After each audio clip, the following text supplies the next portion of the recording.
No, look, I can tell you, very important today, racing at Sale and Stall Cup. Gift tomorrow. Showers in just going through both areas this afternoon, so just keep an eye on that, punters, that's for sure. The Stall Gift tomorrow with Gout and co down there, so it's back on the map. I mean, this young man, he is taking the world by storm because the old Stall Gift had been sort of on the wane a bit. You know, you love your foot racing, and it's been on the wane a little bit, but it's back on the map. It's sure around the place, thanks to Gout. Yeah, Gout and Lockie Kennedy, they both got through their quarterfinals into the semis, and then they'll be into the final tomorrow. Our man. Oh, now, before we go, we've just got to let you know to get those texts in on 0427 789 571. That's for Retrovision, your great mate Morts. Get them in. Group 1. And we'll attend to them after 7 o'clock if we don't get to them before 6. But get them in. There was plenty last week. There were a few that never got to wear. And also get those Sunday saviours in. We'll talk NRL now with James Sullivan, who's online. G'day, Jimmy. Hello, Marty. Hello, Brad. Happy Easter, listeners. Hello, Hope you're all well. Well, there's been plenty of upsets in the NRL this year, and they continued on.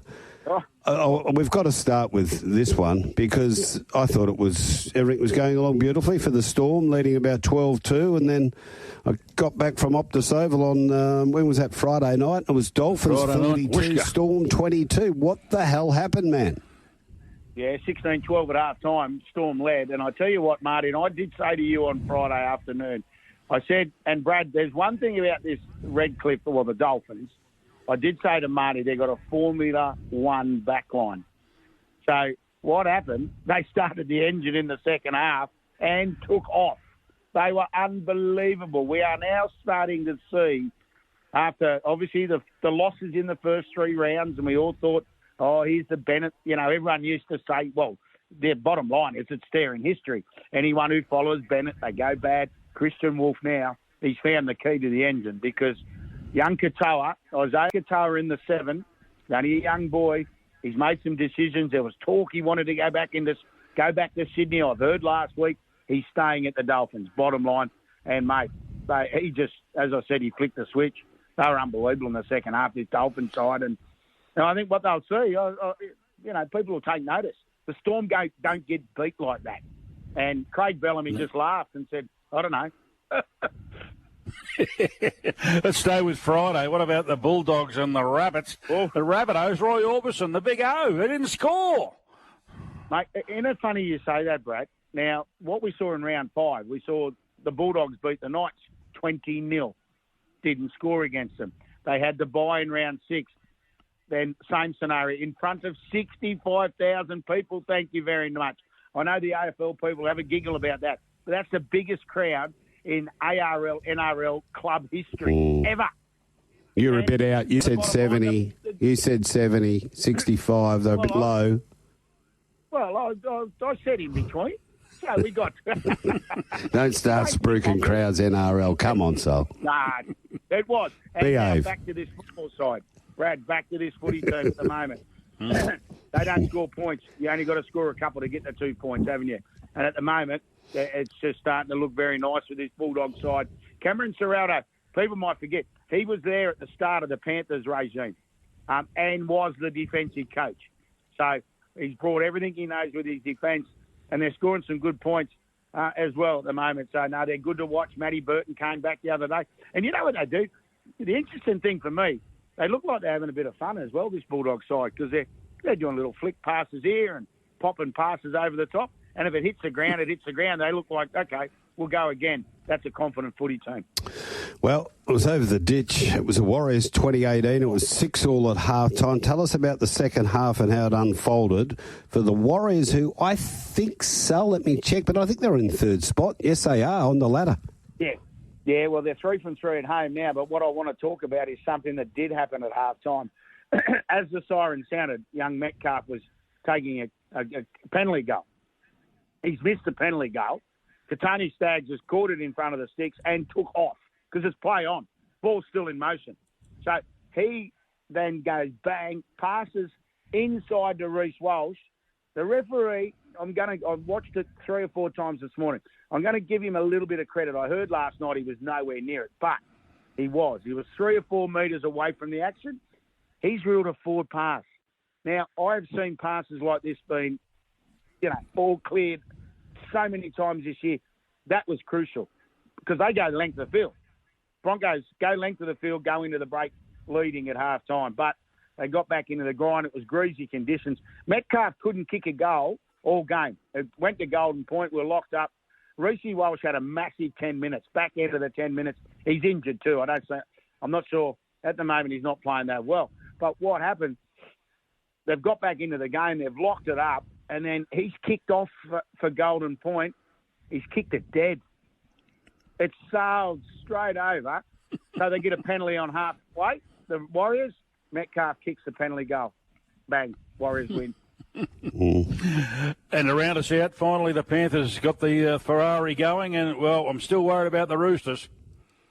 Yeah, that's just that inconsistent Roosters, isn't it, at the moment? As we said, I think we've been pretty vocal on it. They're going to be up and down. No Crichton. Angus Crichton pulled out early in the week. And as you said, 12-6 at half-time. Pauline and Marty grabbed a double early, Brad. And I thought, oh, geez, Panthers fans will get the jitters here. But as you said, mate, they released the valves in the second half, and and they looked happy as well. It was a big relief thing, but still they've got a bit of work to do coming up. But at the end of the day, they win their first game in Australia this year.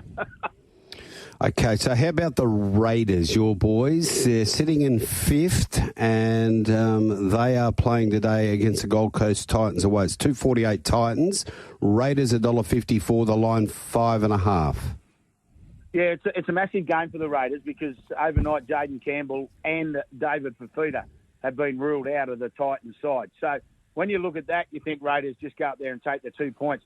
These are the games in previous years, boys, where the Raiders have looked like they're going to win on paper, and they get their pants pulled down. So, we know they've travelled to a lot of destinations this year so far. What did I say the other day? They've been to more towns than Luke Combs this year, Brad. They've been everywhere. The Canberra Raiders. But this is the game they really have to pencil it in. And then, Marty, to answer your question, we'll get to see if they're the real deal. Yep. Because, as I said, no Fafita, no Campbell. It's a weakened Titan side up there, and they've got a very, very good record too, the Raiders, when they... Mind you, I think most clubs love going to the Gold Coast. I think they get told if you win, you can go out. So, yeah. Careful, haven't you? I'm thinking, yeah, well, it's probably happened in all sports. But, yeah, I think they'll take care of the Titans today, in particular with Campbell and Fafita out, mate. Later game, Newcastle Knights, 3.15. Sharks, $1.35, line 8.5. Well, this is a Newcastle side that sit, third defensively, but they can't score a point. Honestly, they cannot score a point. And they'll take on... Now, I'm a bit worried about this Perth effect, lads. We've seen the Rabbitohs get towed up. Who was the other side that came over last week and got beaten earlier? Anyway, it'll come to me. But all of a sudden, we look at the curse, the Perth curse. But I think the Sharks have had a little bit longer. Oh, Manly Sea Eagles, of course. They got beaten on Thursday. Yeah. That's a tough turnaround. 5 games in 25 days or something, the Sea Eagles. Anyway, I think the Sharks will have too many points in a Newcastle side that's struggling to score points. Okay, and then how about on Monday, Western Tigers are $1.72, the Eels 2.12, that line 2.5. Won't they enjoy getting on the field? West Tigers, after what's gone on all week, they'll just want to, and they've had a fair bit to say, Brad. These senior players about young Lachlan Galvin, they're the ones that have dictated terms for Benji Marshall this week on the selection of the team. So they need to go out there and prove what they're saying is correct. Mitchell Moses comes back, Marty, for the Parramatta Eels. Is it enough? I don't think so. They met earlier in the season. The Tigers were too strong. So, yeah, for me, West Tigers. But, as I said, those players have had plenty of yap this week. Let's hope they can put it on the football field. Okay, line them up. How are we going to get $1 out of these? Yeah, I'm going to play today. I'll leave tomorrow alone, I think. I might have a little play tomorrow, but I'll let people know on the old X, as they call it. At the line, the Raiders -5.5. Yep. And the Sharks -8.5. So we link them up, 361. Yeah. But I tell you what, Tab Touch, get on this. Tab Touch listeners now, jump on this. You'll get a little Easter special. That's all I can say. But Hudson Young, yes. Go on the hashtag 11, boys. Hudson Young into Britain Nakora, score a try anytime, 650. But as I said, you might get an Easter surprise. So $6.50, Hudson Young, Britton Nakora. Beautifully done, Sol. We'll do it again next Sunday. Talk to you on Drive next Friday and listen to the boys with you on the Daily on next Thursday. As we say, stay safe and have a cracking Easter. There he goes, James Sullivan. He is Mr. Rugby League when it comes to this town. Now, we've got a big one here. Let's go straight to Lisa. Right. Good Easter. Happy Easter. Happy Easter, everyone. Damien Harwick's hate for Marvel Stadium continues. Who said the Tigers wouldn't win a game? They are exciting to watch. Guys, I don't condone racism, but Willie Rioli initiated racism by posting his hate rant on Hawthorn, which was always going to cause backlash. Oscar Allen was admitted and managed because of all his workload. He hasn't done anything. He's 25. Transparency is all members and fans ask for, but all we get is BS. Huge improvement from the Eagles. They push Essendon all the way. Their effort, pressure and intensity, we haven't seen that since they played Brisbane. Third quarter, they let Essendon off the hook. Back in the game, in the fourth quarter, they had their opportunities, but gettable goals went begging, and they have to back it up against the Hawks. Elijah Hewitt was outstanding in the second half, 21 disposals, 12 contested, and 2 goals. Hopefully he can stay injury-free. The Dockers couldn't handle Melbourne's intensity from the outset. 19 points down in the fourth quarter. Freo were clearly rattled. With the outs Melbourne had, Freo let 4 points slip. Brad, with Freo going to Melbourne after the gather round and the different preparation would have changed their normal practice and not sleeping in their own beds, would that have played a part in the loss? Take care, enjoy the week. That is from Lisa. No, that's a very good, Lisa. Well done. That outlined a lot there. Oh, well, look, I could bounce everywhere on that. But, look, I was worried about for Fremantle, Flag Mantle. It's just typical of Fremantle. When we said that before, said it on our sister station, 6PR. I said, look, I'd be worried about the ambush, and it came. And, yeah, they just went. Look, I found it extraordinary that they did go straight from Adelaide to Melbourne just for a week. Wow. Or a few days. Yeah. I don't understand that. I don't get it, really, because...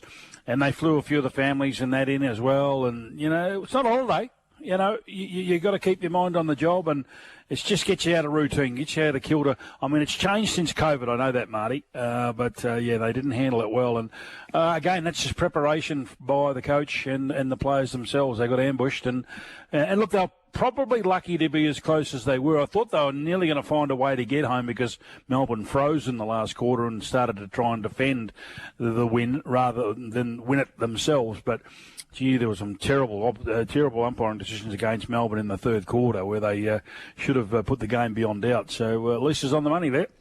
Okay, and we're about to catch up with our very good mate Simon Hill. We'll just take a break. He's coming up next. Been a while. Simon Hill joins us. Very good morning. Thanks. Morning, guys. How are you? Very good. Happy Easter. Let's talk about it. Brentford 4, Brighton 2. Now, I've been reliably informed, Simon, that Brentford are going to finish the season off very strong because they've got the healthiest list that they've had all year. Yeah, that's a fair point. They've got a lot of their injuries healed, which is good, and they're back amongst the goals. We know that fit and firing Brentford are one of the league's great entertainers, and they certainly showed it yesterday. And that front two, I think they're the only front two in the Premier League that are in double figures for the season, Brian Mbumo and Johan Wissa. And they were both on target in that win over Brighton by 4-2 overnight. A couple for Brian and Mbumo, one either side of Danny Welbeck, who's ninth of the season, made it 1-1 at half-time. And Mbumo then got a second. Brentford had the lead that they wouldn't relinquish. Wissa added a third. The game really turned with about half an hour to go. Joao Pedro sent off for Brighton, who then did pull one back through Kaoru Mitoma, their Japanese international, but Christian Norgard making the point save in the 95th minute. So Brentford will have a decent end to the season, I have no doubt. I think they've left their charge for Europe a little bit too late. And that's probably the end of Brighton's hopes of playing in continental competition as well next season. And their fans turned a bit on the manager, Fabian Hürzeler, the German, at the end. few boos. They're not on a great run at the moment, Brighton, but Brentford are one of the great success stories in the Premier League, and I think their biggest off-season signing would be to keep Thomas Frank, because he's a brilliant manager. Done a terrific job there. Happy Easter, Simon. And your boys, Man City, did a good job for you. 2-0 over Everton. West Ham and Southampton drew 1-1. And did the red card have anything to do with the 0-0 draw between Palace and Bournemouth? Yeah, I think it probably did, to be honest. It certainly allowed Bournemouth to dominate the game. Chris Richards was on a yellow card when he fouled Justin Kluivert, first half stoppage time, so they played the entire second half, Palace, with 10 men. But Bournemouth have had a real dip in form over the last couple of months, couldn't find a way through. Palace, by the way, were very angry with that decision because minutes earlier the referee hadn't given a second yellow card to Alex Scott, Bournemouth, who committed a similar foul on Ismail Assar for Palace, whilst also on a yellow card. But Bournemouth just a little bit toothless at the moment. All that free-flowing football from earlier on in the season, and all the goals were flowing. They're not quite there at the moment. A little bit of consolation for them. They're on 49 points, which is a new Premier League record for the Cherries. Again, like Brentford, one of the great success stories, not the biggest club in the Premier League. The other two games you mentioned, a point for Southampton, which is an important one for them, even though they've long since been relegated. That's only their 11th point of the season, but it draws them level with Derby County's all-time record low points total back in 2008. So at least they won't have that record alone, even if they lose all the rest of the games between now and the end of the season. They grabbed that draw in stoppage time, Leslie Ugachukwu, to cancel out Jared Bowen's opener. And they deserved it on the strength of their performance. They actually played very well yesterday. West Ham fans, a bit like Brighton supporters, a bit unhappy with their team. 6 matches without a win. I think they're just fortunate that the bottom 3 are so far behind because they've had a pretty ordinary campaign. The other game at Goodison Park, lovely old Goodison Park, which of course is going to be out of commission at the end of the season. Everton moving to the new stadium at Bramley Dock. A bit of a scrappy game, to be honest. I stayed up to watch this, and City were pretty ordinary, which we have been for most of the season. But they got a bit of spark late on. Jeremy Doku came off the bench, and I do wonder as well whether the injury to James Tarkowski is so important for Everton defensively. He went off with what looks like a hamstring injury, which is going to ruin his long record of consecutive appearances. And the gaps just started to open up, and City found 2 late goals. One for Nico O'Reilly, the young kid who's done very well in recent weeks, his first Premier League goal with just 6 minutes to go. And then Mateo Kovacic adding a second off the bench in injury time. So City up to 4. There are Nottingham Forest now, who play away to Spurs on Monday. And on Tuesday, City host Aston Villa, which is going to be one heck of a game. And just to preempt your final question on the overnight games, Villa hammered Newcastle by 4-1 overnight as well in the late match. Aston Villa now won 10 of the last 11. Yeah. They're absolutely flying at the moment. Ollie Watkins with another goal. He's now the club's joint all-time leading Premier League goal scorer alongside Gabriel Bonhall. Fabian Schär with an equaliser, but then Ian Matson, a Dan Burn own goal, and a stunner from substitute Amadou Onana, sealing a convincing win. Newcastle below par. They looked a bit tired, I think, after 6 wins on the spin. Let's have a look at these matches coming our way in the EPL. Fulham, 2.88, draw 3.40, Chelsea 2.40. Ipswich, $8, draw 4.75, Arsenal $1.40. Man U, 2.40, draw 3.40, Wolves 2.95. And then we'll go to Leicester City, $13, draw $7, Liverpool $1.20. So there's a few short ones here. Yeah, there might be a little bit of value in 2 of these games. The first one, I think Fulham could quite comfortably beat Chelsea at the moment in the West London derby. Chelsea on the road this season, certainly of late, have been awful. Haven't won in 8 away trips, scored only 3 goals. Cole Palmer's 15 matches now without a goal. Now, you remember in the early part of the season, the A-League. Sorry. He was absolutely on fire. But I don't quite know what's happened to Cole Palmer. Fulham is certainly capable of doing a number on Chelsea. They're not quite out of the European picture as yet. So I think there might be a little bit of value. I know that, what was the pricing again for Fulham? Fulham at 288. Right. And Chelsea not far behind, but a little bit of value in that one, I think. Mm-hmm. I think there's also value in suggesting that Wolves might get at least something from their trip to Old Trafford. Manchester United, they're coming off the back of that thrilling win in the Europa League against Lyon during the week, but Ruben Amorim hinting that he's going to rotate his squad. United's Premier League form has been awful. Won only 2 of the last 9, both against teams in the bottom 3. And Wolves are on a good run at the moment. 4 consecutive victories. A 5th would almost certainly see them safe in that relegation scrap. So, again, there might be some value in that one. The other 2, I think the bookies have got it spot on. I can't see Ipswich beating Arsenal, even though the Gunners have been a little bit up and down. Ipswich are almost relegated, and they might be missing Liam Delap as well. Their top goal scorer, he's got a rib injury. So if he misses out, they struggle to score goals without him.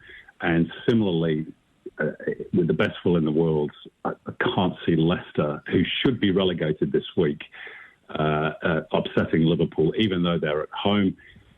Leicester looking to become the first team in top-flight history to go 9 home games, not only without winning, but without even scoring a goal. And Liverpool are the best team in the competition at the moment, so easy Liverpool win for me. And Simon, just to the A-League, spread eagled across the weekend for Easter. Auckland too good for victory, 2-0. And the Wanderers and Melbourne City shared the points 2-2. Yeah, Auckland are very close now to still in the Premiership. Had Melbourne City lost last night, they would have been celebrating deep into the evening because they defeated Melbourne Victory, another very good performance at Amy Park. They're such a strong team, dominated really, didn't allow Victory to gain any sort of foothold in the game. 2 good finishes as well to seal the points, Louis Verstrata and Guillermo Mai, the Uruguayan. So they were watching on with interest as the Wanderers took a 2-goal lead against Melbourne City. Nicholas Milanovic, the catalyst for that, he scored the first and was then the instigator for the second, turned into his own net by Kai Truin. But Truin was to go on and have the last laugh. He halved the deficit from a corner and then in the second half squared it up from the penalty spot after Anthony Pantazopoulos had committed the foul. So Auckland have to wait another week, but they've got, sorry to say this, Perth Glory at home next week, and I can't really see Perth going across the ditch and taking anything from that game. So, congratulations to Auckland. They've been the best team in the league all season. They've been brilliant off the pitch as well. This week they announced plans for a new boutique 15,000 all-seater stadium as well in the city. So really, if I was one of the other 12 A-League clubs, I'd be on the phone to Bill Foley, their owner, and asking how they did it because they've been brilliant. Good on them, yeah. Now, what about these 2 games today? Sydney FC $1.53, the draw $4.75, Newcastle of $4.75, and then Central Coast Mariners $2.70. This is a good game. Draw $3.95 and MacArthur $2.23. Yeah, look, I'd probably be looking at MacArthur for the second game, which is not the best in terms of value, but the Bulls are still in contention just about for the playoffs. And they have to win, really, to keep those hopes alive. They've had the week off because they had the bye last week, so they're rested up. They're in decent form at the moment. In front of goal, they've scored 13 in their last 3 matches. And the Mariners, quite frankly, were woeful in their last outing. They lost 6-0 to the Newcastle Jets. They look in disarray. I think they just want the season to end, to be honest. So I think the Bulls will be too good at Industry Group Stadium. The other game is a really interesting one. There's a lot riding on this. Sydney out of the 6 at the moment, out of Asia during the week. Even though they beat Lion City Sailors, they lost 2-1 on aggregate in the semi-finals of the Champions League too. They've got to beat Newcastle because Adelaide's win on Friday means that they're in 6th at the moment, the last final spot. But the Jets are not completely out of it after that derby win against the Mariners. They've got to win as well. So wouldn't be surprised if that one ends in a draw, you know. Draw. Okay, big value, 4.75 the draw there.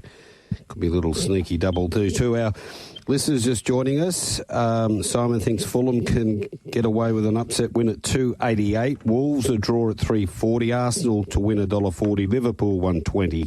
That's the EPL picks there from Simon Hill. Thanks for joining us. Enjoy the rest of Easter, and we'll talk again next week, Simon.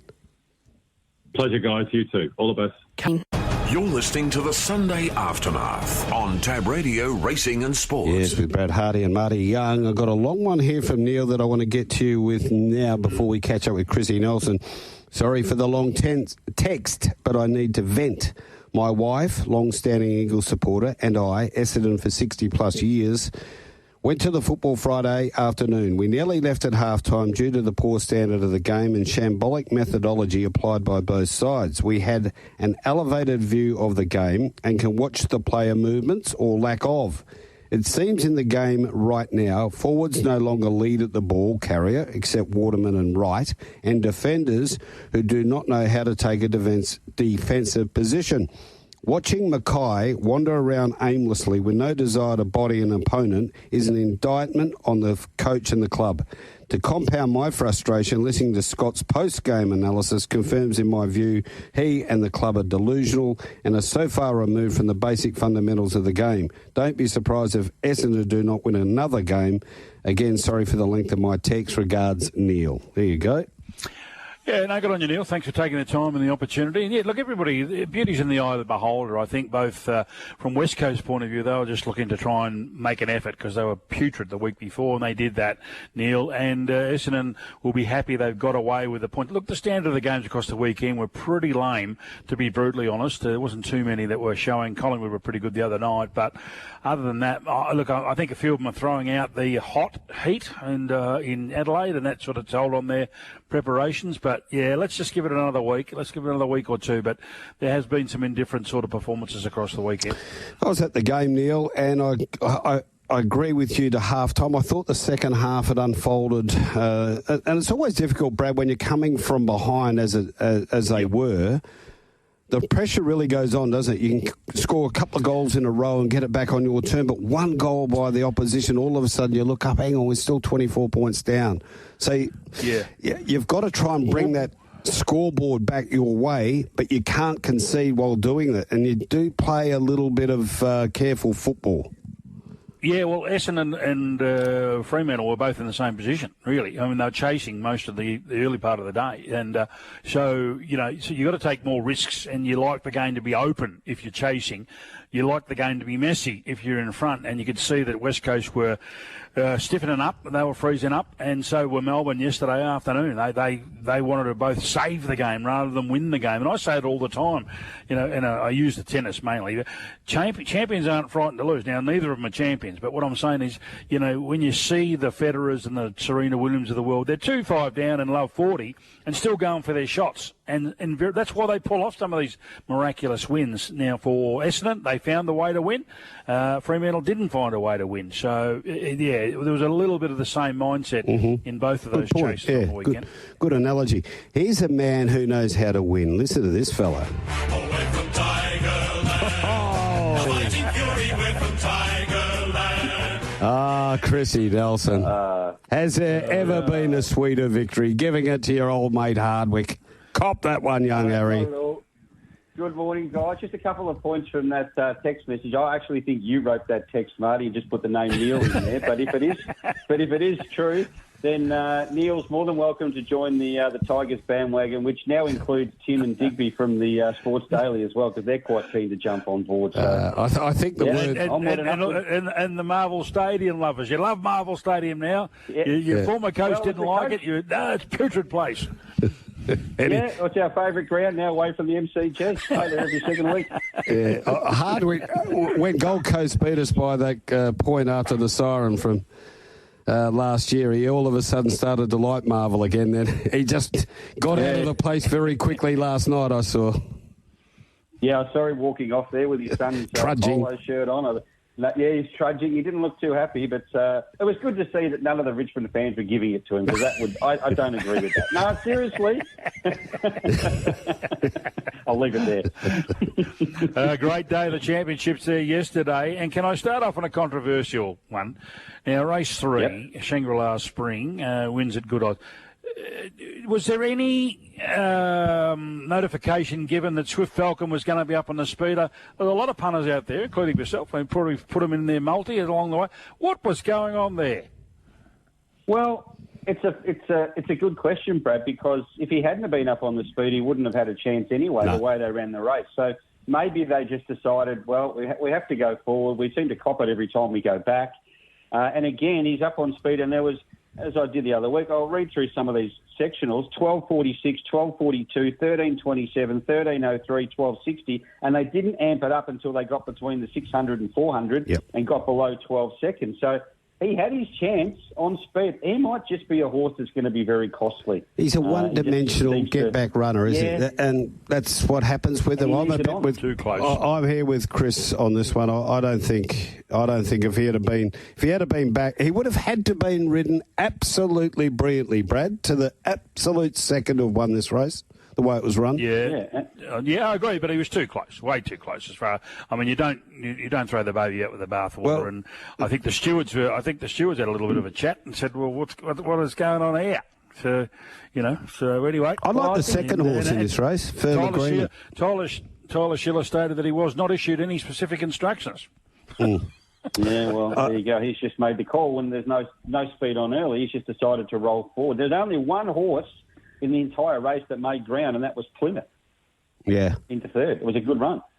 I like the second horse. I don't know where they're going to go with this, but it was a good run in the Derby. Just found the drop back to 2,000 and held up for a couple of strides.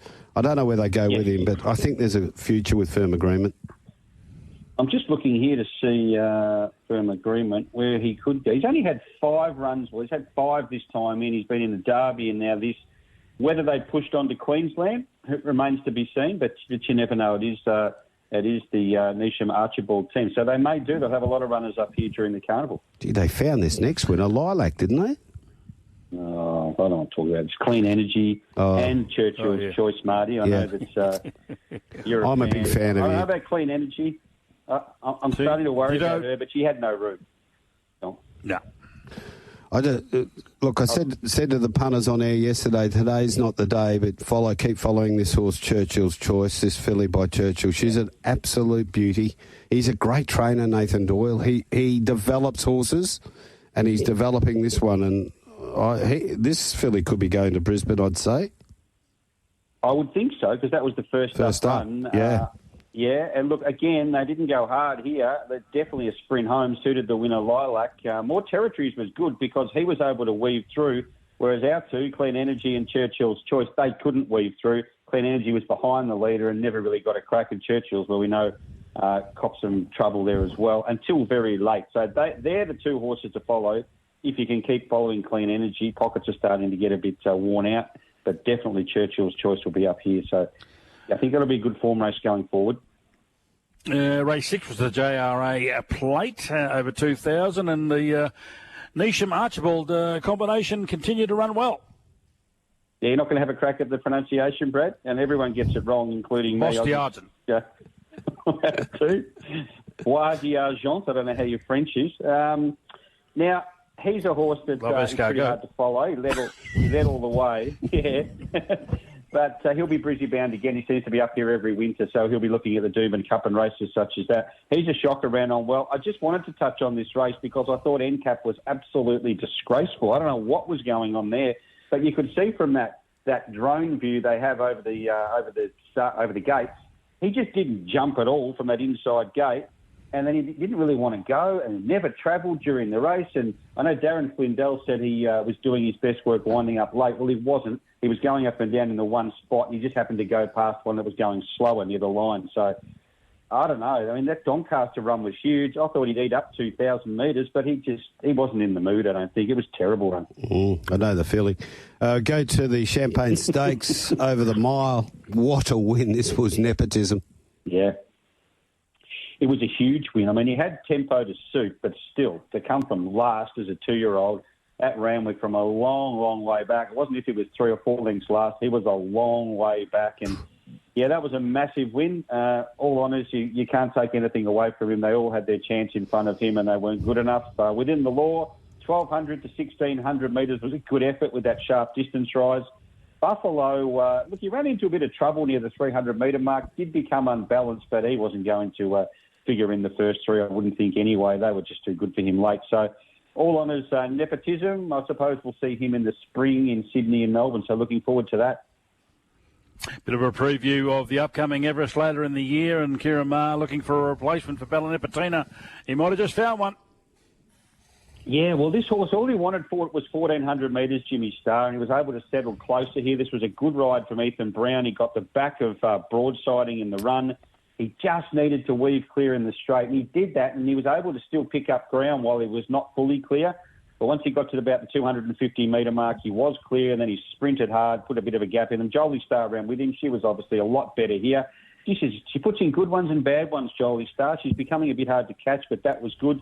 Sunshine in Paris was a much better effort. She's probably, I would say, heading to Queensland, you would think. Broadsiding just lacked the dash. 2,000 back to 1,400 metres didn't work. And Antino was okay. He was beaten 5.2. The last little bit, he ran out of room, so he probably could have finished under 5 lengths from the winner. His effort was a pass mark first up for sure. Okay, I'm more critical of Tyler Schiller's ride on Briasa than the aforementioned Swift Falcon. I reckon this was too close in the run.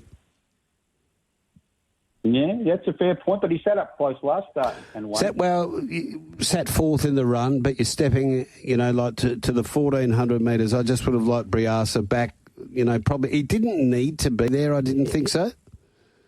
No. Just come back a couple and let Briasa do what it likes to do, finish on strongly, and it was just left that sitting shot, over the last 100 metres. But Kieran Maher, Group 1s, they're just too good.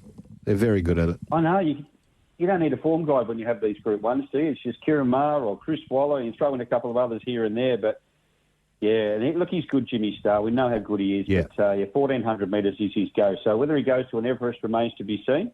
I'd say he probably would, but he just might find them a bit too nippy.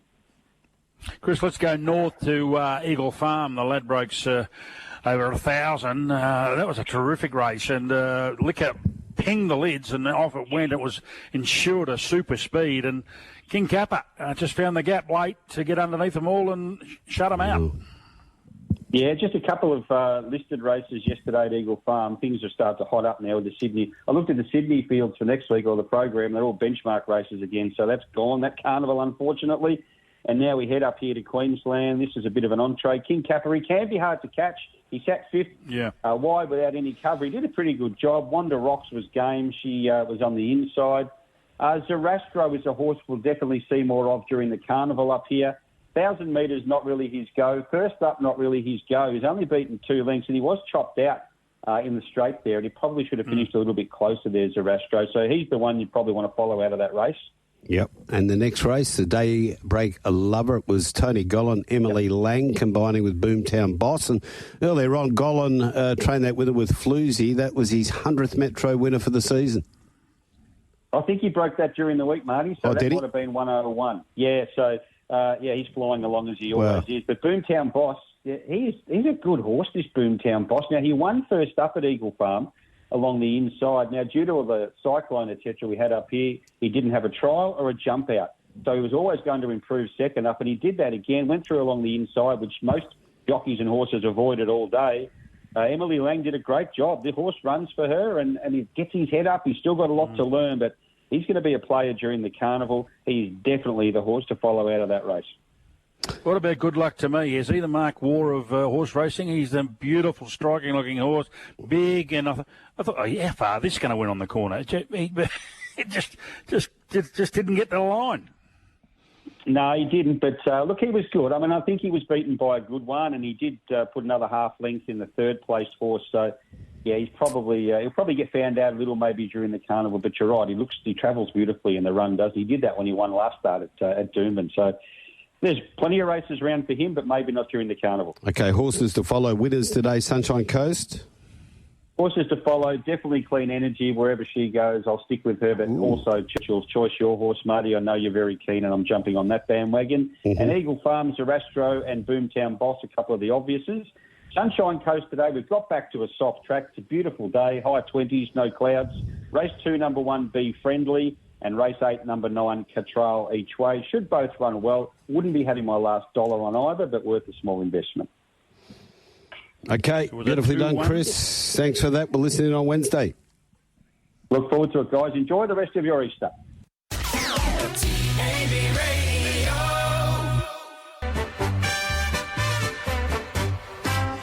It's a grand old flag. It's a high-flying flag. It's the emblem for me and for you. Oh, yes. Yes, welcome along, Racetrack Ralphy. It's a different sort of a Racetrack Ralphy today.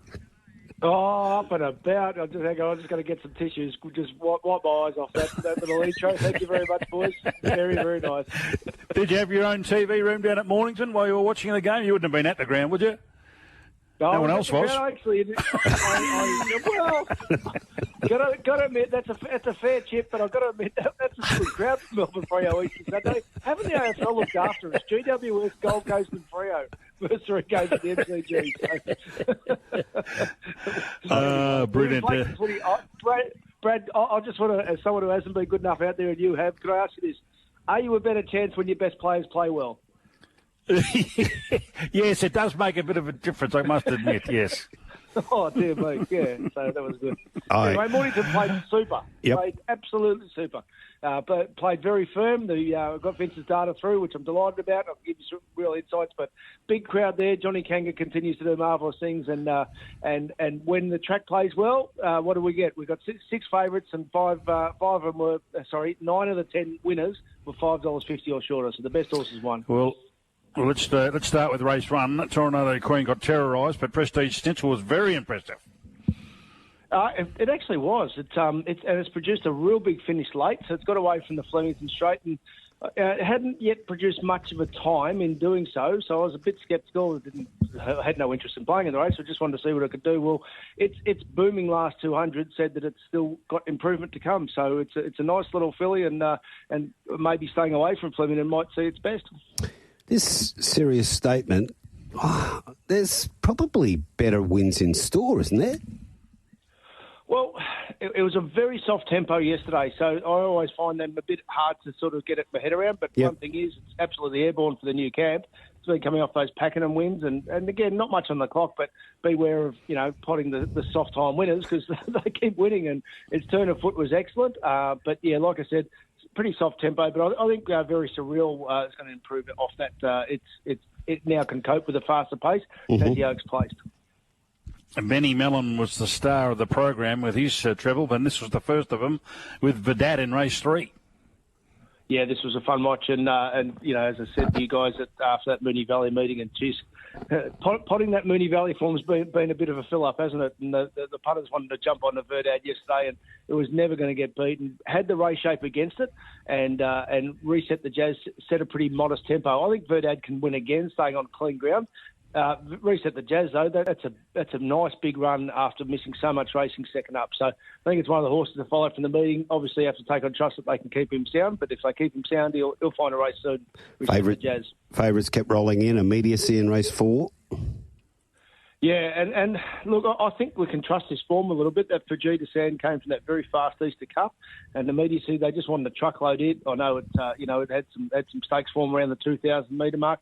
But Golden Crusader, beware of knocking this horse off tapering third. I reckon it's now rock hard fit and ready. It can handle wet ground, and it's now around Caulfield particularly, maybe when the rail's true or out a long way, they probably won't catch it. So I think the first 3 can be trusted off this.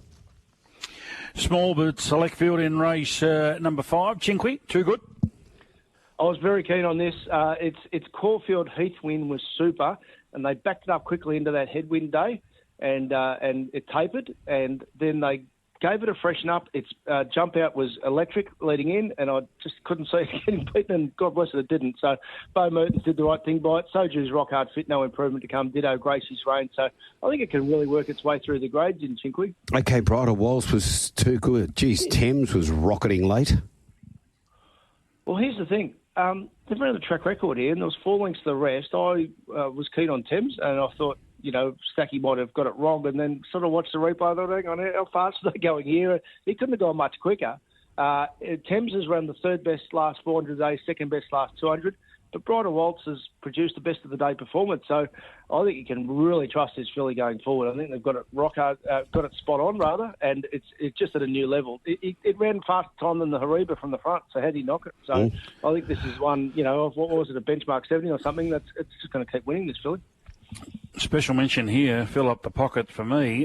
This was a massive tip everywhere, and yet which it held up pretty well. 490 on the Giddy Goat, moving out. Mellum again just sat back, and you could see a long way out. It was going to win.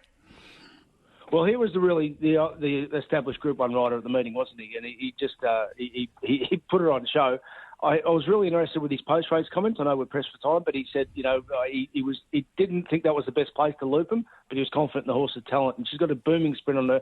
The challenge for her next week in the South Australian Oaks is if she goes to a fast 2,000 off this slow mile. She's got a big sprint off a soft tempo, as she showed in that first Sydney run. Needs to stay on clean ground, which I think she'll get. She'll run well, but just that query will be if it's a fast run 2,000. Mornington Cup, Banker's Choice wins. Yeah, a couple of old mates here with Strawberry Rock as well, Smoke and Romans, Berkshire Breeze. I think he needs to lead on a wet track. So I wouldn't drop off Berkshire Breeze. I think that will be his go. Just yesterday on a fast track and a fast tempo was found out. I think Australia was on War Machine, but the instructor just kept going. Yeah. Tell me go barrier one's an advantage, can you? Please. So perfect Jet Stanley front-running ride, and War Machine was an enormous late. So it's just going to go on with it. It's a horse can be followed a fair bit of confidence. I'll have good handicap wins in store for it this prep. And Kira Ma capped off a good day with Namesake winning the last. Yeah, and again, position and running, prancing spirit. Beware the unlucky runner. They always start unders at the next start. But I think the horses to follow with a fair bit of confidence is War Machine. And from race 6, Bridal Waltz, she was just dead set super. Beautifully done, Ralphie. Enjoy the rest of Easter. Thanks for coming on the show. Off to the snow. Was it pleasure, boys? Go D's. No. They're back. Get all these good information at racetrackralphy.com.au. Counting down to the news at 7 o'clock. Just confirming after 7, Justine Erkelens, Andy Gath, Jason Thompson, and a lot of footy chat. Gee, we got some text to work our way through. Brad, that's you. This is from Rick. That's me. I believe the Eagles would have won if McGovern played on right. I get that McGovern's best attribute is his intercepting, but he mostly lines up on the 3rd or 4th best attacker.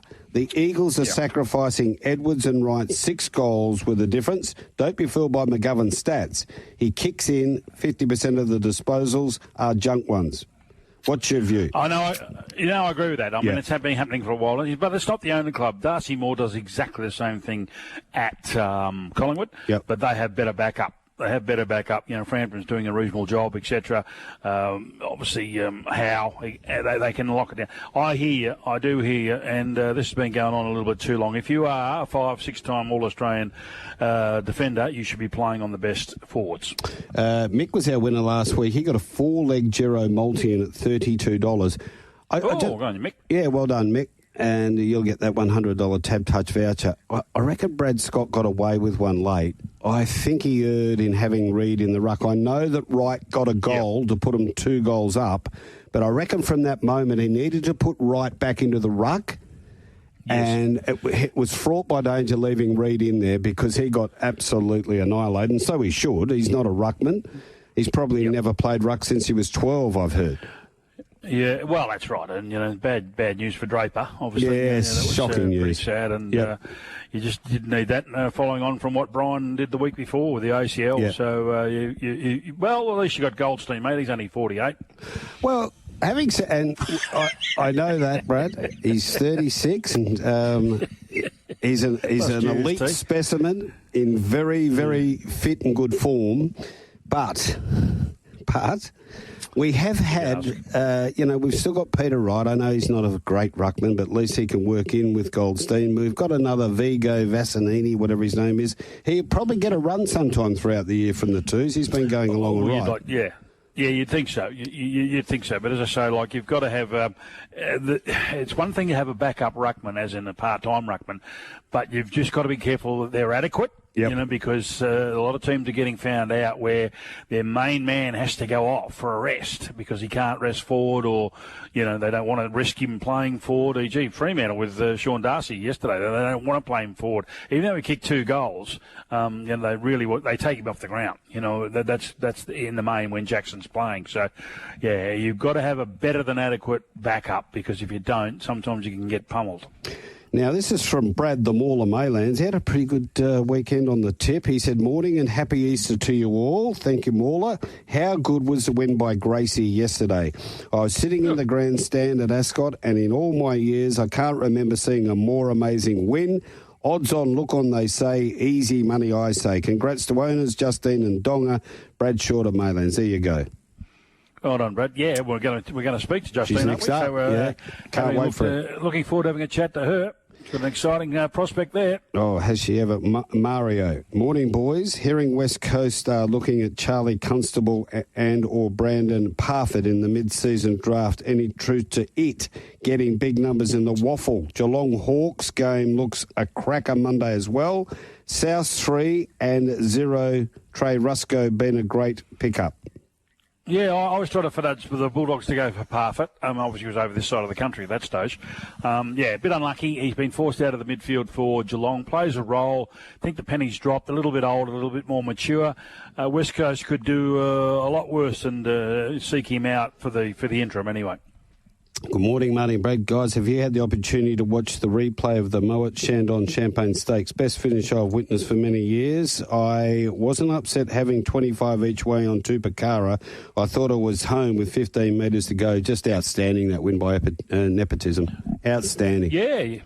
A few of the corporates wanted to take it on all the time. Yes. And not only yesterday, but last week as well. You know, their lay of the day or their overs or what in markets. And, it's I don't know why, but now they're ruining, I think, the fact that they did 2 weeks or 2 starts in a row. Yeah. They don't tend to get it right all the time, do they? Friday, it was East Perth in the waffle, 10-5-65, beating Claremont 8-6-54.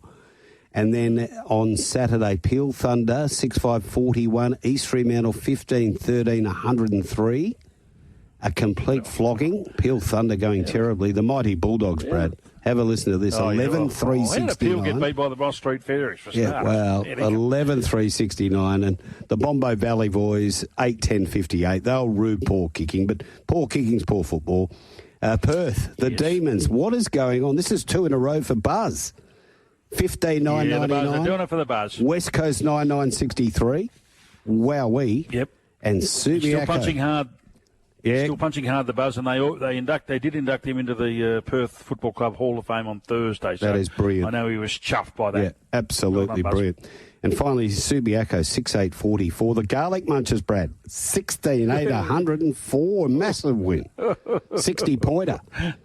The Garlic Munchers, fair dinkum. Hey, Brad, talk about massive wins. Have a listen to this. Backing through, just needs a bit of an opening now as Max Twishtappen calls it a day. It's run out of juice. Net Zero, Fun, Charlotte Summers Legacy right up on the rail. O'Donnell sitting supremely confidently now on Machine Gun Gracie and gives the favour head. She races to the lead. Sales Session is in pursuit and so's Fun Charles. It's Machine Gun Gracie, 120 from home, 2 in front, Fun Charles. They beat off Sales Session, but here is the classic win, and the filly stamps herself as the best in the West. Machine Gun Gracie beat Fun Charles Sales Session. Summers Legacy behind. Well, she is magnificent, and her trainer Justine Erkelens joins us on the aftermath. A very good morning, Justine. Morning, guys. How are you? Yeah, good. Marty here in Perth. Brad's over in Melbourne. But first off, can I say congratulations, and how did she pull up this morning? Yeah, she's pulled up really good. She's just incredible. She just doesn't sort of realise what she's doing at the moment. So, no, she's really good. Justine, congratulations. Magnificent effort. Doesn't she just relax? And that is a fantastic trait to have for a stayer. Oh, she does. She just, I don't know whether it's because she's just doing, I don't know. She just, it's the type of horse she is. She's so calm and relaxed and, yeah. Now, do you have enough money in the bin to get a chiropractor for Sean's neck? He nearly fell off coming around the corner. He had a few looks. Yeah, he's done that a fair bit on her. Justine, for a filly to be able to do this all in one prep is quite amazing. It is. She's just a special horse. Wow. It's like because she's such a calm horse, and I don't know how she does it. She's just 17 hands, and she's really big, but she just seems to do everything that you ask her. So, yeah. Justine, give us the backstory, because there's a lot of people listening to the program, and not necessarily all racing fraternity. Tell us the backstory. How did you find it? Where did you get it? How did it come about? And when you threw a saddle over, did you think, wow, I might have something here? Oh, I went down to Scenic Stud, and they could go down there and look at some of the yearlings, and they brought a few out, and I just seen her when she come out, seen her straight away, and just said, she's just had the walk on her, and she was big, like, as a yearling, but she just looked so put together and had an amazing walk, and I just had to have her. So. And so. Yeah. So what's? And then she went through the sales. So, okay. I brought her at the sales, and that was it. Yeah, and then you put together a syndicate. From there. Yeah. Like Helen Watkins and her partner, and she were friends with the Bin Chicken Pony Club, so she's brought them into her, and then Greg and Kelly and the normal owners that are in Own the Queen and stuff like that, and then there's another bunch of new owners through. I'm not sure. I'm not sure who it was that one. There was some money through Own the Dream. They went in her as well. So, yeah, they all sort of come from here and around.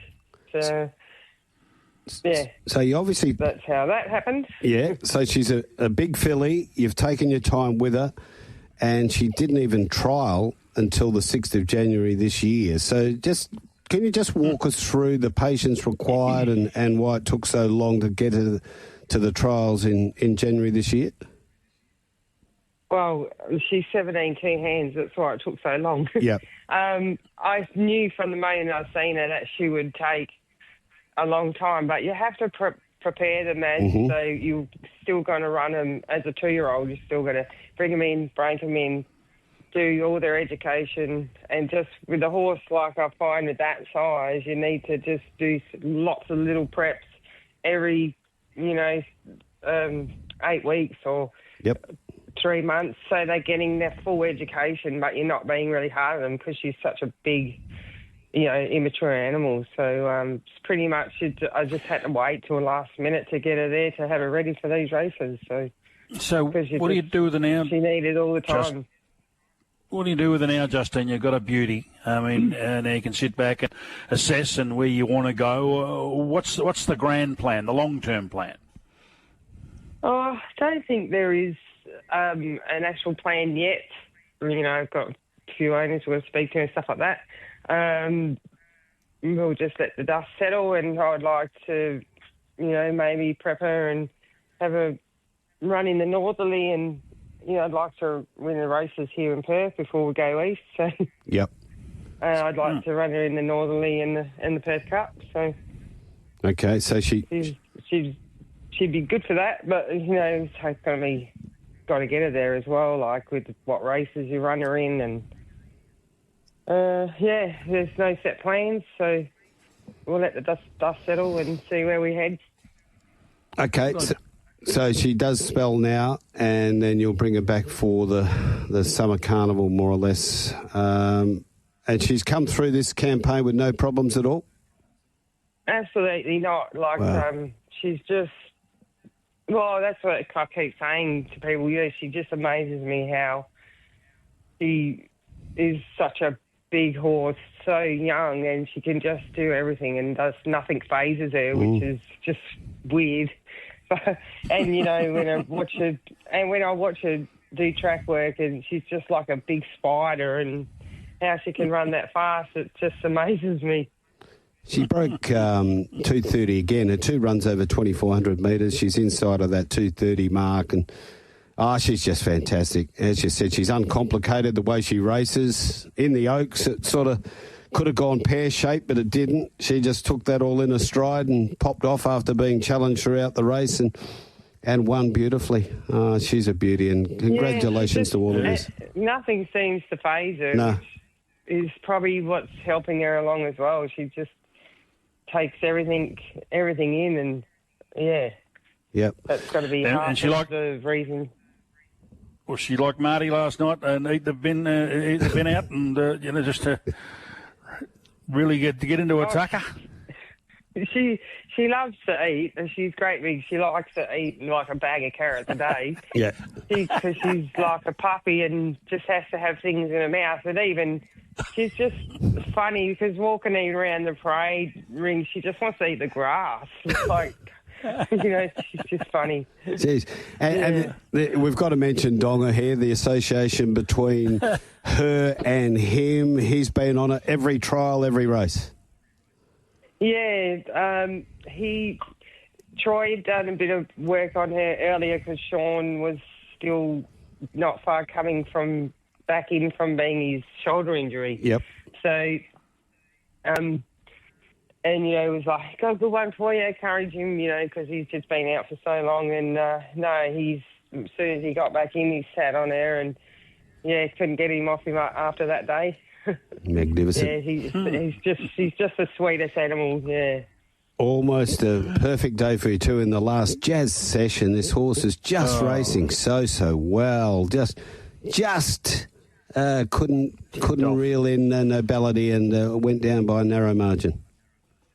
Yeah, that's unfortunate, but I mean, you can't win them all. Nah, that's a good attitude to have. She was huge. She's run, had a huge preparation. So she, can't say much about that run. She still ran out really well to the line, and very happy with her. Yeah, another horse that you've got going really well, one of its last 2 is you, Kai. Tell us about the improvement in this horse. Yeah, I think most of the problem with him is just getting ridden. He's just happy to be, just let him roll forward and do his thing where, we always had thoughts because he never seems to draw a barrier. So we try and settle him back and save his run but I think the trick with him is just let him do his thing and run forward, and it seems to work the last 2 times. Yeah. Yep. He's always had a bit of ability there. He's sort of done a few things wrong early in the prep, but I just think you just got to let him roll forward and let him do his thing. So can we see a continued progression in him, do you think?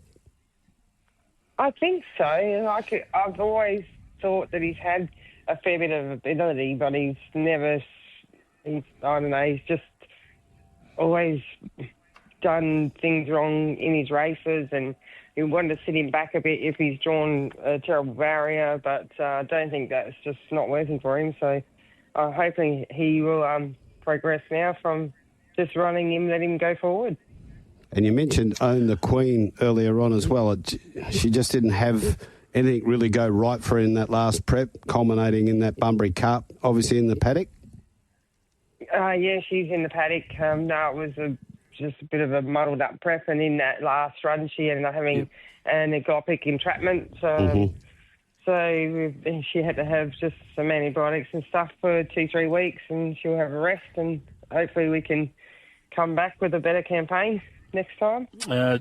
Justine, our retribution text line's gone into meltdown. The punters are saying, you got to win every time, Justine. Don't worry about greed is good. Go and watch The Wolf of Wall Street. Yeah, look where he ended up. No, that's it.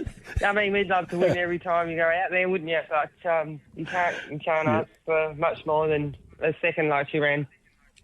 I know there's some keep up the great work. Hey, Justine, there must be. Was there a sense of the pressure going off after she won yesterday, or were you handling it all in a stride? Oh no, lots of pressure. Yeah. with a horse like that, you just wait for him to get across that line. So, she's, just a horse. She's just a special horse, and she's got incredible ability, and you just want things to go right. And just when they're sort of that good, it's a little bit scary. Well, good on you, Justine, because sometimes racing can be very frustrating, very disappointing. You sound like you're having a ball, and that's the main thing. Yeah, absolutely. Thank you very much for talking to me, and everyone have a happy Easter. There you go. Well done, Justine. She is an absolute star, and the filly is as well. Well done. Congratulations. Well, there must be a lot of, but it is. There's a lot of frustration, isn't there? There's a lot of trainers have been in it for a long, long time, and and some shorter time, and and you think you've got a good one, and things go wrong, and they cast themselves in their stall or do something stupid, and and you miss out on all of these magic moments, and that was a magic moment yesterday, and Darren nailed it in the call. It was a ripper, but as I said, Shawnee, he nearly fell off on the corner. He'd been looking around that many times. I thought, what are you going to rick your neck? I'll have to send him out to Kevin Kelly to get his neck fixed. Kevin Kelly, what a star. He, if he's listening in, Magic Fingers was over the other week. He was over the other week. We went out a pot and a palmy. He loves that. Going all right. He said, he got you going. He said, you're the $6 million man, he reckons. Now, I might have to go out there next week again. Well, that's what happens when you start playing footy in the street. You might have had a few bevies. Peter Bazusto, here's one here from Lisa. Hasn't been in good health. Have heard the Perth Football Club were going to hold their Hall of Fame later this year, but have brought that forward for Peter to be inducted, and you just covered that off. Well done, Perth. Yep.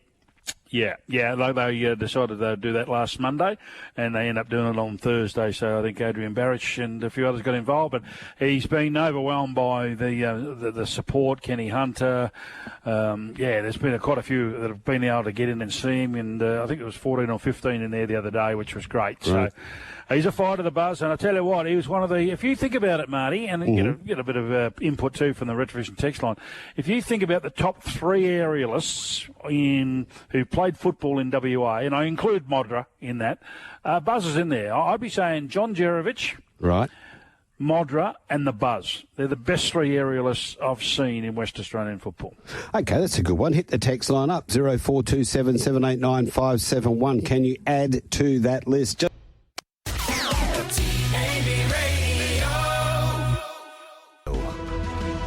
Every Sunday morning, like a lullaby to a baby's ear, Marty Young and Brad Hardie entertaining you on the Aftermath on Tab Radio Racing and Sport.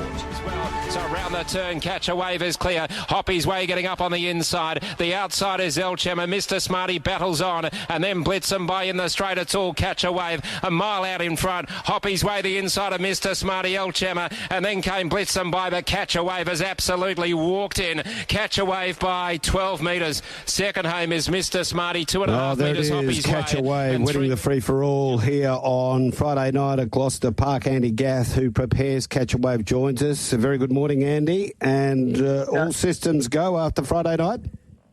No, thanks a lot, guys. Yeah, no, it was very pleasing to get that win under his belt and perform so well. It's a big journey to get over here.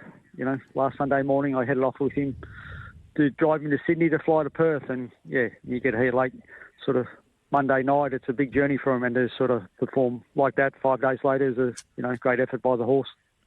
Well done, Andy. What sort of a traveller is he? Obviously a very good one. No, generally he's a pretty good traveller. But last time he did come to Perth 12 months ago when he flew over, it did knock him around a bit, and probably took him 2 or 3 days to sort of fully recover. But this time I think he'd been in familiar surroundings. As soon as he got here, he was eating pretty good straight away. So it was a lot better trip this time for him. So where's he staying over here? Yeah, it was Greg and Sky Bond out in Forestdale. So you were there last year, weren't you? Yeah, no, I was. Yeah. I beat them home and they let me back, fortunately. So, yeah. Superb drive by Kate. And what were the instructions? Go to the front and improve your position, because she's obviously listened to you. Yeah, he's a horse early on in his career, had really good gate speed, and for whatever reason over the last 12 months he sort of has lost it a little bit. So there's been plenty of times we wanted to go forward with him and try and lead, and he never sort of left the gate. But Friday night, it was another pleasing thing with him. He had his old gate speed back, and he did get a pretty cheap lead time, and you would have been disappointed if he didn't win after that cheap lead time. But he did finish off pretty strong on the line. And, yeah, again, it was a, pleasing performance by us. As you know, when you travel that far, you never really know what you're going to get for your first run. And heading to a big race this Friday, like the Nullarbor, it gives us a lot of confidence. No doubt the Ram Racing boys would have been very happy with that performance Friday night. Were there many out here? There was only a couple of them, actually. I think most of them were at the football tune on the West Coast. So, I'm sure they will be there on Friday night. And before barrier draws, etc., what would be the best setup for Catch a Wave into the final of the Nullarbor? Yeah, obviously, like any big race or any race you're in, you like to draw well. But I think this barrier draw is going to be a lot more dependent on what my opposition draws in Minstrel and Swayze.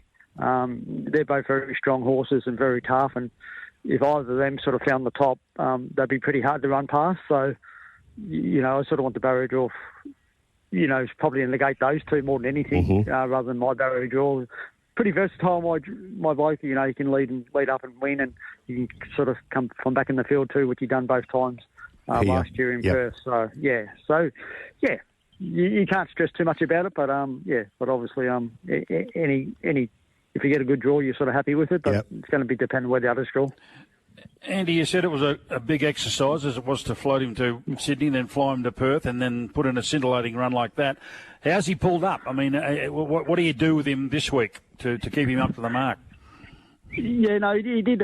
He put up very well. That's one thing about him, a very good constitution. You can't really stress him. He bounces back pretty quick. Obviously have another pretty solid workout during the week. What day that is, either Tuesday or Wednesday. Got a few options here at Bond's place, whether, just hobble work on the normal track or gallop work on the heavy sand. So we'll just play by ear a little bit and sort of see how he is. But, to my mind, he sort of bounced back from that race really good and pulled up really great from it. So, he'll have a decent hit out before the Nullarbor. Okay, and Swayze, Minstrel, are they the two that you're most concerned about? Oh, no doubt. They're quality horses. Swayze's got an unbelievable record, and Minstrel, I've watched him from afar, and see what he can do. And even when I raced against him here last time, such a strong horse, and you think you got him beat, and they fight back and they beat you again. I still wouldn't rule out Mr. Smarty. He's probably a touch below his best there on Friday night, but if he draws and could get on the fence, he's a pretty dangerous horse as well. But unfortunately, the race probably dropped away a little bit with Don Hugo not being here, Magnificent Storm. But, I've won two big races this year, both were 150 to 1, so anything can happen in any races. That is correct, Andy. But also, do you, depending on what happens in the Nullarbor, do you stay on? Yeah, no, definitely. Obviously, the Fremantle Cup the week after, it's sort of, it sort of makes it worthwhile coming over here. Not only get the shot at the Nullarbor, but you got another crack the week after in the Fremantle Cup. So, he'll definitely stay on for that race. Oh, brilliant, mate. Well, thanks for coming on the Aftermath today. Great to hear the Catch Waves pulled up well from Friday night's little hit out. All the best for the barrier draw going into the Nullarbor and the race itself. No, thanks a lot, guys. There he is, Andy Gath. Catch a Wave couldn't have been more impressive, Brad. And it is Western Trilogy week. We've got the Sand Groper as well, and of course the Quack. It's all to unfold, and looking forward to the luncheon on Thursday. Might be able to get a free feed there, and maybe a couple of bevies. Annoy everyone. If anybody can put their snout in the trough, you can. It's a fair-sized snout, Brad. Takes a bit of filling. Now, here's back from Neil. Why not play Mackay in the ruck? Because he's useless as a defender. I actually had that thought going through my mind during that last quarter. But, he doesn't like No. He'd be reaching in, do you think, Brad? He thinks physical contact's shaking hands before the game. So, no. Don't put him in the ruck. At Ascot yesterday, a 2-year-old, Blow Me Kisses, was widely tipped off 4 400-metre trials and started 3:30. Historically, it is very rare that this training method to be successful. If Lucky Caveth was still bookmaking, he would have let you on for whatever you wanted. That is Chris of Como. Now, Marty and Brad, have you guys forgotten about Ken Hunter regarding him high-flying marks and reckless to himself from Snoz? Oh, look, there's no doubt about it. Yeah, Kenny was a beautiful aerialist as well. But, again, he was more the courageous marks, Kenny. I mean, I'm talking about sitting on blokes' shoulders on a regular basis. Well, there was Bazasto, there was Modra, and, the statues in Fremantle of Gero. And Gero used to take those. Georgie Grilicic used to tell me he used to take 10 of those at training. Yeah. They just captured that one. So, yeah, no knock on Kenny Hunter. He's an absolute ripper. I think Bob Shields took a ripper too for Perth one Bobby day. Shields for Perth. Yeah, okay. Yeah. I mean, there's been blokes that have done it, intermittently, but I mean on a regular basis. I mean, the buzz was just. I mean, they had to alert air traffic control that day. He took that mark at Princess Park. Is that high? So North Melbourne, they were lamentable against Peter Bazasto's Carlton, 153 to 71. Gee, the drums will be beating for Clarko. You can tell they're starting to come for him. Yeah, well, he hasn't helped himself because, a lot's about the narrative, and that coaches are going to give you the line and length. And he has taken the liberty, because he is a 4-time premiership coach or 3-time premiership coach. You sort of get to a stage where you say, hang on a minute, you can only try and pull the wool over our eyes so many times. Yeah. And it's starting to fall short now. And I said, and as you and I and many others, when you're doing your form and you're thinking, well, where's the best ground for North Melbourne to play? Well, you'd say under the lid at Marvel, because they can defend that one pretty well, but they can't defend Marty. No. As you said, you were very bullish on Friday that it would be a 4-goal haul for Charlie Curnow. Now, it didn't fall exactly the way we thought it would, but he got his 4 because they can't defend. No. And, they've now won 3 out of their last 24 under the roof. So even that notion that, they can play well under the roof, that doesn't even gel anymore. I dropped off them when I fell for them against Sydney, and I was very surprised. A lot of people made a case for North and thought this could be a under 15-pointer. I was bullish that Carlton would not win by that much, but I thought they'd cover the line. Quickly, a recap: West Coast and Essendon. We've sort of skimmed over it a little bit. The West Coast has got a good jump. I think they led 32 to 8 or something, and 36 to 8, and then Essendon were able to claw their way back. Well, I read it a bit different to other people because then they got a standing ovation from their fans and all that sort of stuff. Give them a gold star. Yeah, thanks for trying. I mean, that's the way I look at it. I mean, they outed themselves. So you can do that. You don't have to have the most ability to go out and try and have a crack. They didn't do that the week before. It was bruise-free football, least number of contested balls in history. At least they went out the other night and had a bit of a go, and you score and you start to enjoy your footy a little bit more. Yeah, they came up a little bit short, but now the problem they have, Marty, can they do it again? And the other problem they've got is Oscar Allen, and it won't go away because poor old Oscar, they had to manage him. I mean, seriously, what's going on? He didn't train all last week. He didn't go to the game. Come on, what's going on? They had 9 days between the game Friday night and this next one. Surely he backs up. And some people say he's got a sore knee. Andrew McCalder says, no, he hasn't got a sore knee. So what is it? Why muck around? They told us 3 weeks ago that Jake Waterman was only precautionary. We took him off at half time. Didn't play for nearly a month. Come on. What do they think? Their fans are idiots? And we're just trying to help the fans. Just get the actual situation of how the club's going at the moment. Because that was a better effort on Friday night, but they're still on the toilet. Can I say kudos to the fans too? I was actually at the game. The noise they were making, they were waving the scarves, they were giving those scarves away. I didn't want one, but I gave mine to a little chap walking past. I said, "You have it, son, and twirl it as high as you can." But that's all back to those Sheedy days. It's fantastic what Kevin Sheedy's done for football. But let me say this. The humour in the crowd on this whole thing of West Coast, and this period in the doldrums has made them better for it because they've become very, they used to be the old Chardonnay set. Well, they're a bit of humour at the moment. Oh. Well, Can you, because I know you're a well-read man, can you send one of your dictionaries to them just to give it to the cheer squad, just to give them a little bit of help how to spell words? Oh, they get it wrong, did they? Have a look at the rivalry. They got the A and the L in the wrong position. That's not the first time it's happened. Now, let's go into Fremantle. Melbourne 107, Fremantle 97. You warned me during the week. Don't fall into this. which luckily I listened to you and I didn't. Yes. Well, again, and I'll say this, and I'll upset all the Flag Mantle supporters.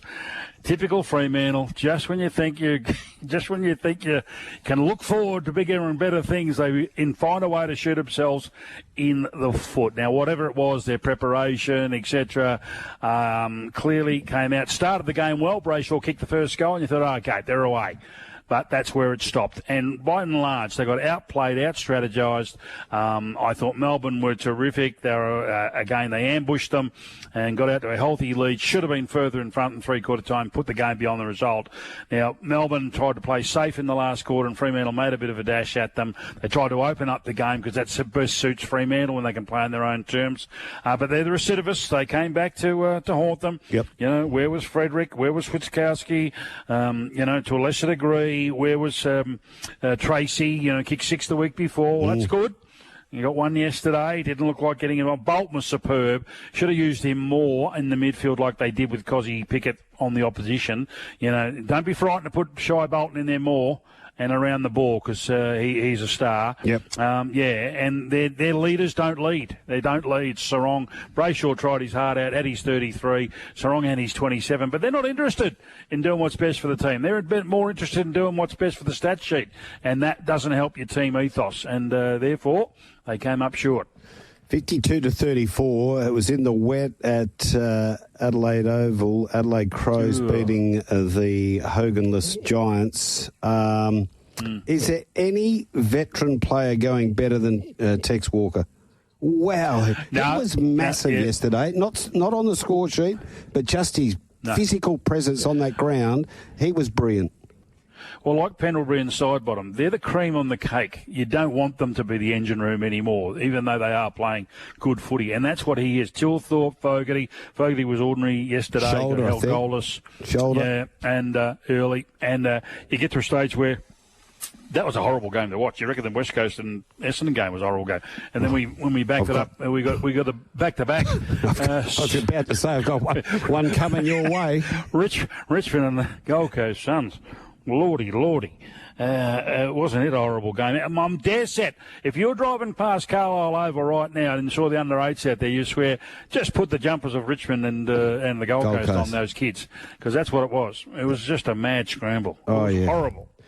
I think Mac Andrew needs to be pulled aside by his coach and say, just pull your head in, mate. 2 for the price of 1 again. I've been saying it, and everyone says, oh, no, let him go. No. I know. I'd drop him. Signed one of the biggest deals in footy history, and it's going to weigh him down. It's going to weigh him down. He's going to weigh himself down the way he plays, the way he's going about it. So, as I say, at least we've seen a little bit of a correction in the way of behavioural efforts of Harley Reid. Well, he needs to do exactly the same. And let me tell you, Hardwick is that sort of bloke who can pull him in the line, but he needs to, because you keep drinking your own bathwater, you'll eventually drown. Fabulous Phil Baker. There's one for you. Yeah, in Western Australia, though. Oh, okay. Michael Mitchell. Mitch took an absolute screamer. Where was that one? Was that against Subi or was that? No, it was at Subi. Wasn't it against South Fremantle in the grand final? He took a specky. Kevin Taylor. Oh, I'm thinking of Kevin Taylor. Sorry. Yeah. Michael Mitchell. Michael Mitchell, I think, was one of the Perth grounds, either East Perth or somewhere there. He stood virtually upright on the player's shoulders. But again, that was more of a once-off as opposed to doing it on a fairly permanent basis. Brad, your thoughts? AFL want Tassie team and talk of a side in Northern Territory. Isn't there enough sides in pain for the want of these 2 more sides? Sorry, the want of 2 more sides in this competition. That is Peter Calabaran. Yeah, I agree with Peter. I think we're starting to dilute the talent a lot. We're stretching the boundaries here. Oh, yeah, we have. We've seen what's going on with West Coast. We've seen what's going on with the Kangaroos, and even Melbourne and others have looked pedestrian at times this year, so there's no doubt about that. Look, as I said to the boys the other day, someone's going to have to miss out on Gather Round when Tassie comes in, because there's 19 teams. Yep. One of them's not going to play. How do you work it out? How would you work it out, Marty? Would the wooden spooner from the previous season get it out? Most people say Collingwood because they hate Collingwood, so leave them out. So Tassie's going to come in. They're not going to not have them in gather round, I'm sure, in 2028 when they're due to begin. So someone's going to have to miss out down there. Look, the Northern Territory's more pie in the sky stuff for me. I know they've been working on it for a number of years, had some heavyweights behind it, but yeah, I just don't think in the grand scheme of things at the moment we can fill the 20th side, to be brutally honest. Now, Jason Thompson is not far away. Quick one, Justin Longmuir. Is he the coach to take Fremantle to consistent success? Great show. That's Brad from Success. No, I don't believe it. I've always been on the table as that. I don't think he might be a good coach Monday to Friday. I don't like him on weekends, particularly in game days, the ability to adapt. And look, he comes out again and did the post-match press conference yesterday. He espouses all of the things that any of us can identify. And I don't know whether he was trying to get in front of the story or we were poor here, we didn't do this, all that sort of stuff. Well, why didn't you? That's we know what you didn't do. Why didn't you? Yeah. That's more to the point. And strategy-wise, I don't think he's at the top of the tree. Okay, take a break. Jason Thompson's next.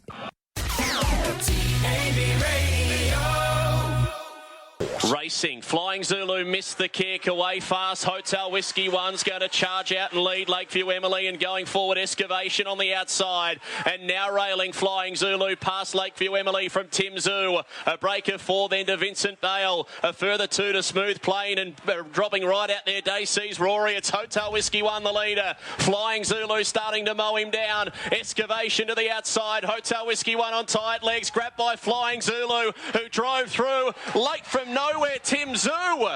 Wow, what a finish this. Flying Zulu. Well, that was the finish of the Tam Lee. It was Tim Zoo rocketing from nowhere. Jason Thompson joins us. He's got Tim Zoo and Explicit in the Sangropa. A very good morning, Jason. Yeah, hi, Marty. Yeah, very good. Brad Hardie's over there in Melbourne as well. Let's start off with the box draw. Not great. Explicit in 4 and Tim Zoo in 8. Yeah, look, not ideal for Tim Zoo. I'm not that worried with Explicit. He's probably best served out a middle box, sort of 3, 4, 5. So, okay. Not overly not disappointed at all with where he's drawn. We're more than happy where he is and the dogs around him. But obviously Tim Zoo would have preferred an inside draw, even though he's got a very good record from wide draws. But I think Cannington box 8, it's not ideal. Jason, I thought I saw him win from box 8. It might have been at the Meadows not so long ago. Can't he just drop on you? He could just drop on him. Yeah. Look, he won the Tam Lee, which is a Group 1 race out of box 8, and I'm pretty sure the week later in heat or the semi of the Australia Cup, he had either 7 or 8 again, and then he had box 8 in the final and beat half head or something coming from a fair way back. So, as I said, he can handle it, and he's very good at picking his way through a field. But I think from that draw, he's obviously relying on a bit of luck, and he can do it, but he's probably more relying on a bit of luck and perhaps a bit of trouble in the race. Okay, and his form since that second in the Australian Cup, he's been to Hobart, Shepparton, Meadows. He hasn't won, but he's been around the place. Yeah. Look, the dog's been going really well. I think, his last 10 starts, he's had 5 wins, 4 seconds. So dog's in good form, and probably out of the 4 seconds, he probably possibly should have won all of them. So you could easily have had 8 or 9 in a row. But look, both dogs are in good form and more than happy with them. Okay, sorry, Brad, you go. I was just going to say, Jason, just on a lighter note, are you in Collingwood territory at the moment? It sounds like those Magpies having a ball. Yeah. They're in winning form. No, I'm over in the west. I didn't think there was any Magpies over here. There's plenty of them. There are. Beautifully done, Bradley. Well, they got plenty to chirp about, I suppose, on top of the ladder, so they're going all right. Yeah. Are you a Magpie man? Not at all. No. Carlton. Oh, well, you're back in... we've all got our problems. Yeah. Hey, just we've got to get back to Explicit. Was able to win last start from box 1. Yeah. Look, he obviously hadn't raced before the Bendigo win since winning the Phoenix.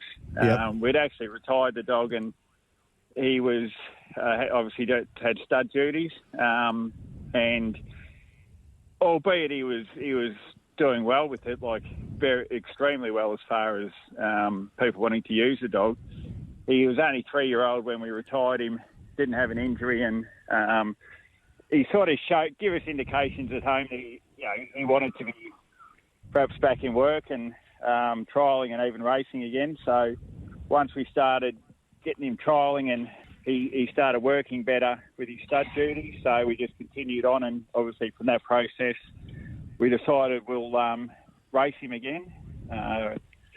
We bought a slot in this race actually specifically for him, and the idea was just to give him one race back at home, which is pretty much 4 weeks between his first run back at Bendigo and the Sandgroper. So he's had a great preparation, obviously ready to go, and he's a very good race dog. So of the two, can you split them?